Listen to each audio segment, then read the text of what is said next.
I mean, consider what's going on in our government. I'm going to talk about a few things right now that might not seem to you to be related to things that would concern a Baptist preacher. But let me explain that the whole Constitution, the way it's organized, it's set up and structured in a way to protect our liberties. The whole concept of separation of powers and representative government, all of that is in place for one reason, to protect our liberties. There were a whole lot of Baptists in the South in the time that they were asking us to ratify the Constitution.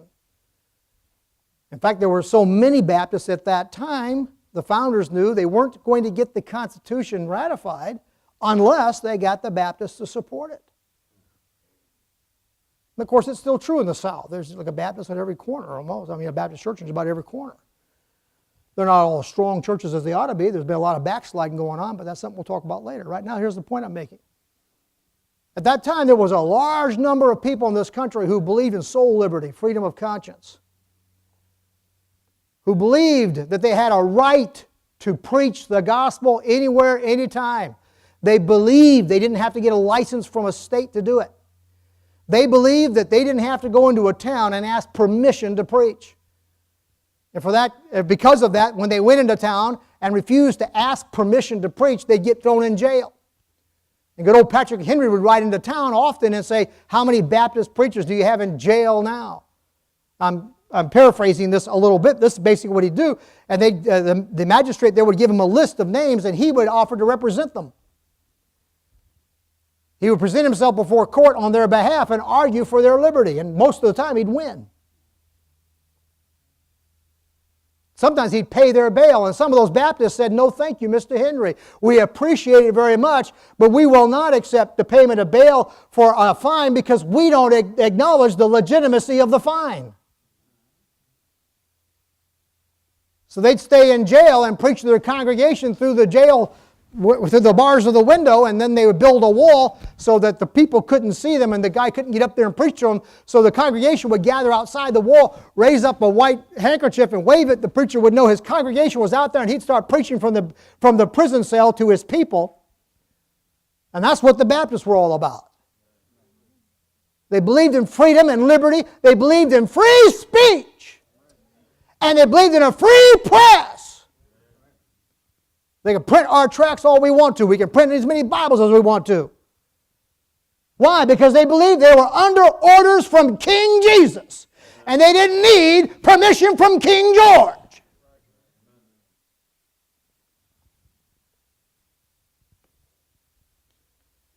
And so this caught on, and there were so many of them in the colonies at that time.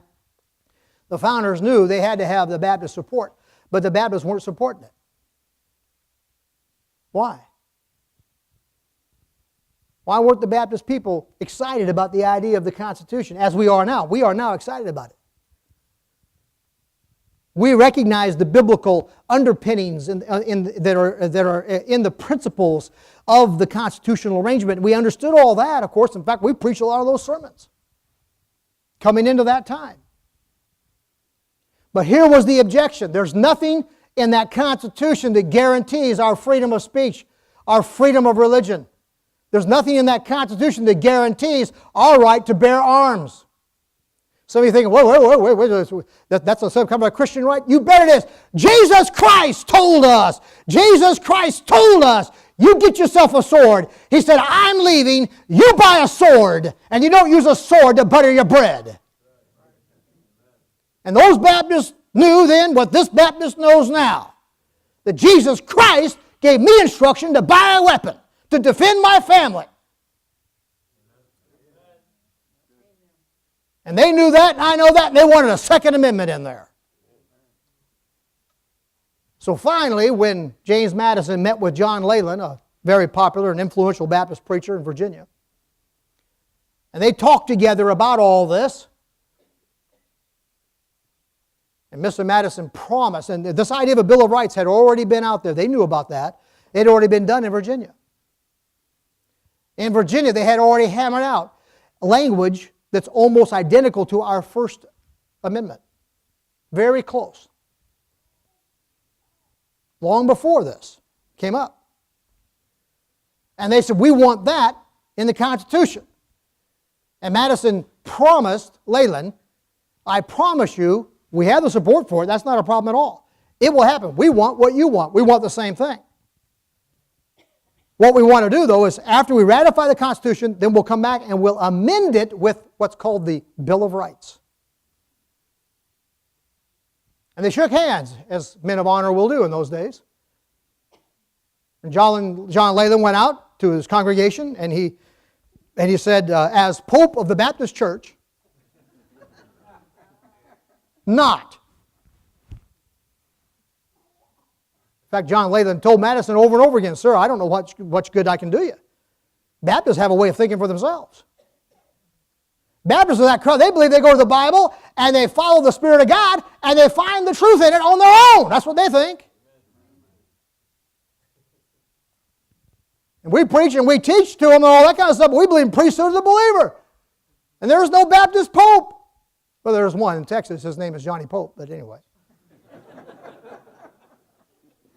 It happens to be his name. But we don't believe in that kind of nonsense, and so John Leland, but Madison said, yeah, but you have a lot of people. We believe that if we have your support, others will look at it and they'll come along. He said, well, maybe not. I don't know. He said, we'll see. And so John Leland went to his pulpit and he said, folks, I think this man's a man of honor. I believe he's going to do what he told me he's going to do, and I'm going to vote to ratify the Constitution. Now, you do whatever you think God. You hear, Baptists just don't change. Not in the fundamental essentials. You hear me talk the same way right now. You heard me talk like that when I started this message. You might be this, you might be that, whatever, it's up to you. That's because that's what we believe. So John Leland did the same thing. He said, you might vote this way, you might vote that way. That's up to you. You have to think it out. You got to pray about it. You have to search God's mind and the whole matter and be convinced in your own mind, your own heart. But I tell you what, I believe a man's a man of honor. I believe he's going to do what he told me he's going to do. They're going to add the Bill of Rights to this thing, and I'm going to vote for it. Well, that got the Baptists thinking and talking and spread around, and the Baptists did come along and say, okay, that's fine. If he'll put the Bill of Rights on that thing, we'll go for it. So they did vote for it. It got ratified, and soon thereafter, true to their word, they amended it with the Bill of Rights. Amen. And all of that is to say that God gave us this Constitution, and the structure of that Constitution supports the rights that are articulated in that Bill of Rights. Do you understand what I'm saying? That's why I'm concerned about the undermining of the Constitution right now. That's why it matters. It would matter to me anyway, but it matters to me in a profound way. It matters to me down to the core of my soul that they're doing things like they've done with we have now a president who would begin his presidency by making a declaration that America is no longer a Christian nation. Not just. Then he goes on, it's a Buddhist nation, it's a Muslim nation, it's a this. That's not true. That's not true. There isn't any way at all that anything about Buddha had anything to do with the founding of this country. Hello? I mean, whatever Buddha's about, that's not the point.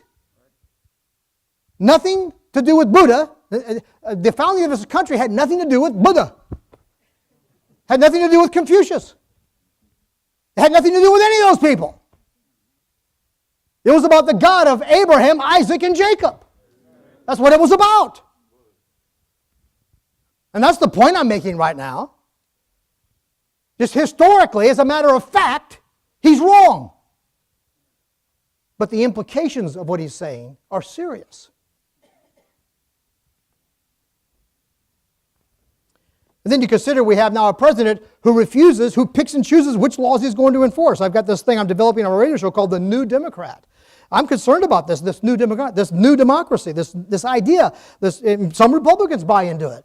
This idea that because a man gets elected president, he therefore has a mandate to go and choose which laws he'll enforce and which ones he won't. What's that about?